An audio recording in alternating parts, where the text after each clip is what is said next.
નમસ્કાર વિદ્યાર્થી મિત્રો, મારી યુટ્યુબ ચેનલ સંજય પટેલમાં આપ સૌનું હાર્દિક સ્વાગત છે. મિત્રો, આજના વિડીયોની અંદર આપણે ધોરણ 6 વિષય છે અંગ્રેજી, જેનું યુનિટ 1 જેનું નામ છે હેલ્થ ઇઝ વેલ્થ. આ પાઠના ભાગ 3ની અંદર આજે આપણે રાઇટિંગ અને લેંગ્વેજ ફંક્શનની અંદર જે એક્ટિવિટીઓ આપેલી છે તેની સરળ સમજૂતી અને તેના જવાબો છે તે મેળવવાના છીએ. વિદ્યાર્થી મિત્રો, જો તમે મારી ચેનલમાં નવા હોય તો મારી ચેનલને જરૂરથી સબસ્ક્રાઇબ કરો. વિડીયો સારો લાગે તો લાઇક કરો, શેર કરો અને બેલ નોટિફિકેશન ઓન કરો, જેથી મારા આગળના નવા વિડીયો પણ આપને મળતા રહે. તો ચાલો વિદ્યાર્થી મિત્રો, શરૂ કરીએ પાઠ 1 હેલ્થ ઇઝ વેલ્થ ભાગ 3. સૌપ્રથમ રાઇટિંગની એક્ટિવિટી છે, જેમાં study the picture and write a paragraph about it using the words given. એટલે કે ચિત્રનો અભ્યાસ કરવાનો છે અને તેના આધારે અહીં આપણને જે કેટલાક શબ્દો આપેલા છે તે શબ્દોનો ઉપયોગ કરી અને આપણે એક પેરેગ્રાફ છે, ફકરો છે તે લખવાનો છે. જુઓ, એક ઉદાહરણ આપેલું છે કે આપણે આ રીતે શરૂઆત કરી શકીએ કે this is a picture of a school compound. એટલે કે આ શાળાના મેદાનનું ચિત્ર છે. તો આ પ્રકારે ચાલો આપણે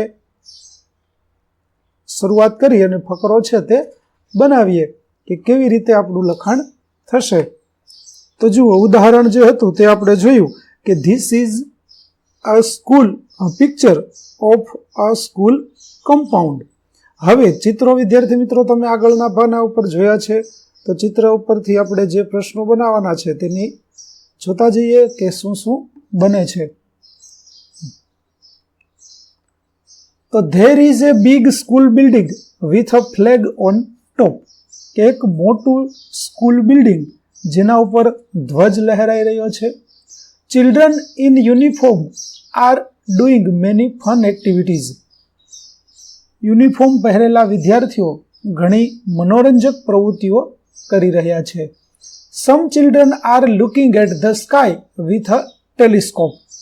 કેટલાક બાળકો ટેલિસ્કોપથી આકાશ તરફ જોઈ રહ્યા છે. Some are playing volleyball. કેટલાક વોલીબોલ રમી રહ્યા છે. In the garden a teacher is helping children to make a small garden with bricks and plants. બગીચામાં એક શિક્ષક બાળકોને ઈંટો અને છોડથી નાનો બગીચો બનાવવામાં મદદ કરી રહ્યા છે. A boy in a wheelchair is watering a plant. Wheelchair પર બેઠેલો એક છોકરો છોડને પાણી આપી રહ્યો છે. He is helping too. તે મદદ કરી રહ્યો છે. A dog is sitting quietly nearby. નજીકમાં જ એક કૂતરો શાંતિથી બેઠો છે. A girl is looking at a butterfly with a magnifying glass. એક છોકરી બિલોરી કાચની મદદથી પતંગિયાને જોઈ રહી છે. Some children are colouring with crayons and enjoying it. કેટલાક બાળકો ક્રેયોન એટલે કે મીણિયા કલરથી રંગ કરી રહ્યા છે અને તેનો આનંદ માણી રહ્યા છે. Birds are flying in the sky. પક્ષીઓ આકાશમાં ઉડી રહ્યા છે. There are many green trees around it. કે ત્યાં આસપાસ ઘણા બધા વૃક્ષો છે. આ રીતે આપણે ચિત્ર જે હતું તેનું વર્ણન છે તે જોયું અને તેના ઉપરથી ફકરો પણ લખ્યો. ચાલો હવે આગળ જઈએ. તો વિદ્યાર્થી મિત્રો, આ પાઠની PDF તમે જો જોવા ઈચ્છતા હોય તો પ્લે સ્ટોરમાં જઈ અમારી એપ્લિકેશન વિશ્વગુરુ STD 1-12 ગુજરાતી ડાઉનલોડ કરી તમારા મોબાઈલમાં ઇન્સ્ટોલ કરો. જે તમે શરૂ કરશો તો તમને આ પ્રકારે જોવા મળશે, જેમાં બધા ધોરણની અંદર ધોરણ બતાવશે. ધોરણ પસંદ કરશો એટલે વિષય બતાવશે. વિષય પસંદ કરશો એટલે પાઠનું નામ બતાવશે. જેમાં તમે વિડીયો ઉપર ક્લિક કરશો તો વિડીયો જોવા મળશે અને PDF ઉપર ક્લિક કરશો તો તમને PDF જોવા મળશે. તો આશા રાખો અમારી એપ્લિકેશન આપ સૌને ગમશે. જરૂર ડાઉનલોડ કરજો, જે એકદમ ફ્રી છે. કોઈ પણ પ્રકારના ચાર્જ વગર તમે વિડીયો અને PDF બંને જોઈ શકશો. તો ચાલો મિત્રો, હવે આગળની એક્ટિવિટી જોઈએ. Write sentences as your teacher direct. આ પ્રવૃત્તિમાં શિક્ષક વિદ્યાર્થીઓને ફ્રોમ ઝંક ટુ જોય અને પીટર ધ ઈટરમાંથી વાક્યોનું શ્રુત લેખન કરાવશે. તો વિદ્યાર્થી મિત્રો, અહીં તમારે શ્રુત લેખન કરવાનું છે. તો ચાલો કેટલાક વાક્યો છે તે આપણે જોઈએ. તમને હું અહીં જે વાક્યો લખાવું તે તમે લખી શકો. ચાલો પહેલા આપણે જોઈશું from junk to joy. Radha, I don't have my lunch box. Harry, carrots have vitamin A. They will make your eyes sharper. Radha, I want burgers. What's in the third box? Harry, oranges have vitamin C, which protects you from getting sick. Radha, oh, it's a dream only. તો આ પ્રકારે આપણે from junk to જોય તેમાંથી કેટલાક વાક્યો જોયા. હવે આપણે પીટર ધ ઈટર તેમાંથી કેટલાક વાક્યો જોઈએ જેનું શ્રુતલેખન તમારે કરવાનું છે. તો Patel, Peter, sir, I have severe stomach ache. Doctor, what did you eat last night? Peter, sir, I don't like dosa much, so I took only 2 dosas. Doctor, so you ate 1 pizza, 2 dosas and 3 sandwiches, right? Doctor, milk with bread and butter. Oh, Peter, I will go mad if you speak anything now. તો આ પ્રકારે તમે નવા વાક્યો છે તે પણ લખી શકો. અહીં આપેલા વાક્યો છે તેનું શ્રુતલેખન પણ કરી શકો છો. ચાલો આગળ જઈએ. હવે રાઇટિંગની જે એક્ટિવિટી હતી તે પૂરી થઈ છે. હવે આવે છે લેંગ્વેજ ફંક્શન એટલે કે ભાષાને લગતી પ્રવૃત્તિઓ, જેમાં ઓબ્ઝર્વ ધ પિક્ચર્સ એટલે કે પહેલા આપણે ચિત્રનું અવલોકન કરવાનું છે. વિદ્યાર્થી મિત્રો, અંગ્રેજીની અંદર કેટલાક નામયોગીઓ છે તેનો ઉપયોગ થાય છે, જેને અંગ્રેજીમાં પ્રેપોઝિશન્સ કહેવામાં આવે છે, કે તે સ્થળ બતાવે છે. તે સ્થળ કઈ જગ્યાએ સ્થળનો ઉલ્લેખ કરે છે. જેમ કે જુઓ, પહેલું ચિત્ર છે તો તેની અંદર ઇન એટલે કે જ્યાં બિલાડી છે તે બોક્સની અંદર બેઠેલી છે માટે ઇનનો ઉપયોગ થાય છે. બીજા ચિત્રની અંદર તમે જોઈ શકો છો ઓન. તો ઓનની અંદર બુક છે તે ટેબલની ઉપર પડેલી છે ત્યારે આપણે ઓનનો ઉપયોગ કરીશું. ત્યાર પછી અંડર. અંડરનો મતલબ થાય છે નીચે. તો જુઓ, અહીં છોકરી છે તે ટેબલની નીચે છે તો તે અંડરની ક્રિયા બતાવે છે. ત્યાર પછી બિટવીન. બિટવીન એટલે થાય વચ્ચે. તો અહીં જુઓ, 2 બોટલ બરણીઓની વચ્ચે એક સ્ટ્રોબેરી મૂકેલી છે તો તે બિટવીન બતાવે છે આપણને. અને ત્યાર પછી બિહાઇન્ડ. બિહાઇન્ડ એટલે થાય પાછળ. તો અહીં આપણને બોક્સની પાછળ ઉંદર જોવા મળે છે. તો આ પ્રકારે ક્રિયાઓ છે તે આપણે જોઈ શકીએ છીએ કે તે વસ્તુ કઈ જગ્યાએ છે. આ રીતે આપણે પ્રેપોઝિશન્સનો ઉપયોગ કરવાનો છે. તો ચાલો આગળ જોઈએ. Study the picture, fill in the blanks with the help of words from the box given below. એટલે કે ચિત્રનો અભ્યાસ કરો અને આપેલી ખાલી જગ્યા છે તે પૂરવાની છે. તેના માટે આપણને બોક્સની અંદર કેટલાક શબ્દો આપેલા છે. તો ચાલો આપણે પહેલા જોઈએ. તો પેલું છે ધ કેટ ઇઝ ખાલી જગ્યા ધ કમ્પ્યુટર. વિદ્યાર્થી મિત્રો, કેટ તમે જોઈ શકો છો કે અહીં આપણને કમ્પ્યુટરની પાછળ જોવા મળે છે. તો આપણો જવાબ થશે બિહાઇન્ડ, કેમ કે પાછળ છે એટલા માટે. તો પેલી ખાલી જગ્યામાં આવશે બિહાઇન્ડ. ત્યાર પછી બીજું ધ ડોગ ઇઝ ખાલી જગ્યા ધ બેડ. તો વિદ્યાર્થી મિત્રો, કૂતરો છે તે તમને અહીં જુઓ બેડની નીચે બેઠેલો હોય તેવું જોવા મળે છે. તો આપણા જવાબ થશે અંડર એટલે કે નીચે. ત્રીજું ધ બેડ ઇઝ ખાલી જગ્યા ધ વિન્ડો. તો અહીં જુઓ બેડ છે તે 2 વિન્ડો એટલે કે બારીઓની વચ્ચે આવેલો છે. તો જુઓ, અહીં એક બારી છે, એક બારી અહીં છે, તો બંનેની વચ્ચે છે માટે આપણે લખીશું બિટવીન. ત્યાર પછી ધ બુક્સ આર ખાલી જગ્યા ધ બોક્સ. તો બુક્સ છે તે આપણને બોક્સની અંદર જોવા મળે છે. જુઓ, અહીં તમે જોઈ શકો છો કે બુક્સ છે તે બોક્સની અંદર રાખેલી છે માટે આપણે લખીશું તેમાં ઇન.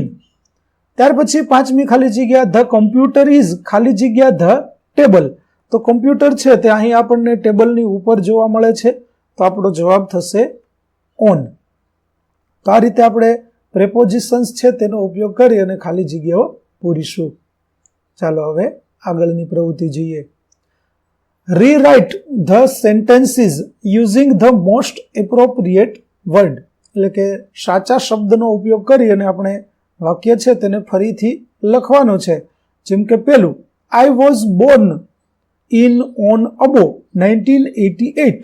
તો તો આપણું વાક્ય આવી રીતનું થશે કે આઈ વોઝ બોર્ન ઇન 1988.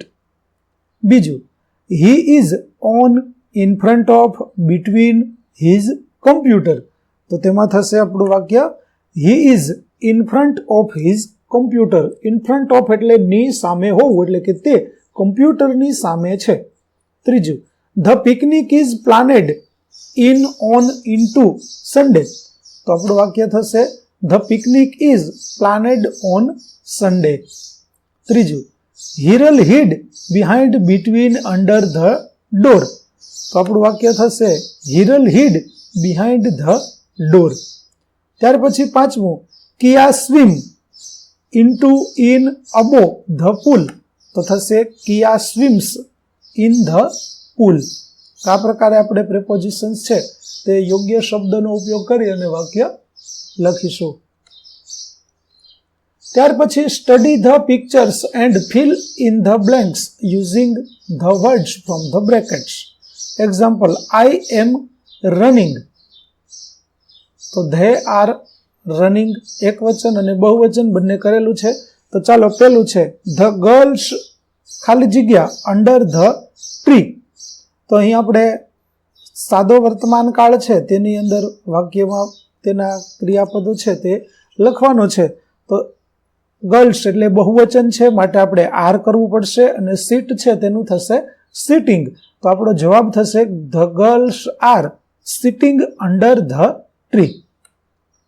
ત્યાર પછી બીજું, ધ પેઇન્ટર ખાલી જગ્યા a white cap on his head wear એટલે કે પહેરવું. તો જુઓ, ચિત્રકાર છે તેણે પોતાના માથા ઉપર સફેદ ટોપી પહેરેલી છે. કેપ એટલે ટોપી. તો આપણું વાક્ય થશે ઇઝ વેરિંગ. ત્યાર પછી ત્રીજું, આઈ ખાલી જગ્યા ઓન ધ પાથ. તો વોકનું થશે વોકિંગ અને આઈ સાથે આવશે એમ, એટલે આપણે લખીશું આઈ એમ વોકિંગ ઓન ધ પાથ. આ પ્રકારે આપણું ખાલી જગ્યાઓ છે તે પૂરી થશે. ચાલો હવે આગળની જોઈએ. Fill in the blanks using the words from the brackets.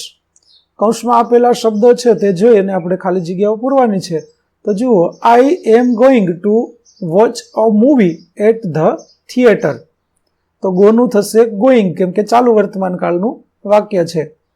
બીજું, વી ખાલી જગ્યા in the nearby park. તો વી આર પ્લેઇંગ એટલે કે અમે નજીકના બગીચામાં રમીએ છીએ. ત્રીજું, પ્રથમ ખાલી જગ્યા એટ ધ ફંક્શન. તો ઇઝ સિંગિંગ કે પ્રથમ ફંક્શનની અંદર ગાઈ રહ્યો છે. ચોથું, ગર્લ્સ ખાલી જગ્યા ચેસ. તો અહીં ગર્લ્સ છે બહુવચન છે માટે આર પ્લેઇંગ આવશે.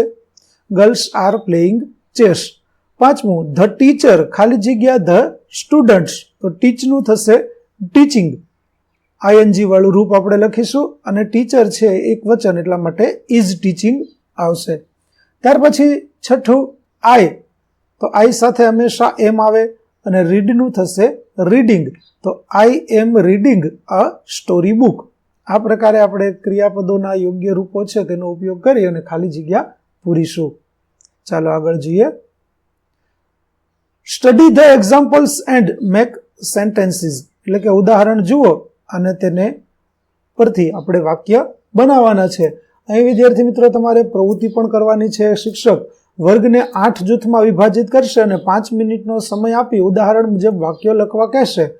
જે જૂથ વધુ વાક્યો લખશે તે જૂથ સેન્ટેન્સ ચેમ્પિયન જૂથ તરીકે વિજેતા બનશે. તો જુઓ, અહીં કેટલાક ઉદાહરણો આપણને આપ્યા છે કે I am reading a newspaper, he is playing khokho, you are eating fruits. તો આ પ્રકારે કૌંસની અંદર જે શબ્દો આપણને આપેલા છે તે શબ્દોનો આપણે ઉપયોગ કરવાનો છે અને વાક્યો બનાવવાના છે. જે સૌથી વધુ વાક્યો બનાવશે તે જૂથ વિજેતા થશે. તો ચાલો કેટલાક નમૂનારૂપ વાક્યો આપણે અહીંયા જોઈએ. જુઓ, she is walking on the footpath, Dvija is playing kabaddi, a monkey is jumping in the jungle, we are writing a letter, you are eating laddoos, they are playing on the platform, Chintan and Manan R reading a magazine. તો આ પ્રકારે આપણે નમૂનારૂપ અહીં વાક્યો આપ્યા છે. વિદ્યાર્થી મિત્રો, તમે તમારી અનુકૂળતા પ્રમાણે ઘણા બધા નવા વાક્યો પણ બનાવી શકશો. ચાલો આગળ જોઈએ. તો વિદ્યાર્થી મિત્રો, અહીં આપણો પાઠ 1 નો ભાગ 3 છે તે પૂરો થાય છે, જેની અંદર આપણે રાઇટિંગ અને લેંગ્વેજ ફંક્શનની જે એક્ટિવિટીઓ હતી તેના વિશે જોયું. આગળના ભાગના વિડીયો મેળવવા માટે મારી ચેનલને જરૂરથી સબસ્ક્રાઇબ કરો, તેમજ દરેક ભાગની લિંક છે તે તમને આ વિડીયોના ડિસ્ક્રિપ્શનની અંદર આપેલી છે, તેની મદદથી તમે તે જોઈ શકશો. આ પાઠની જો તમે PDF જોવા ઈચ્છતા હોય તો અમારી એપ્લિકેશન વિશ્વગુરુ STD 1 થી 12 ગુજરાતી છે તે ડાઉનલોડ કરો, જેમાં આપને ધોરણ 6 તમામ વિષયના સ્વાધ્યાય સોલ્યુશન, સ્વાધ્યાય પોથી સોલ્યુશનના વિડીયો અને PDFો મળી રહેશે, જે એકદમ ફ્રી છે. કોઈ પણ પ્રકારના ચાર્જ વગર તમે વિડીયો અને PDF બધું જ જોઈ શકશો. તો આશા રાખો અમારી એપ્લિકેશન પણ આપ સૌને ગમશે. જરૂર ડાઉનલોડ કરજો. ફરી મળીશું આપણે નવા વિડીયો સાથે. ત્યાં સુધી આવજો.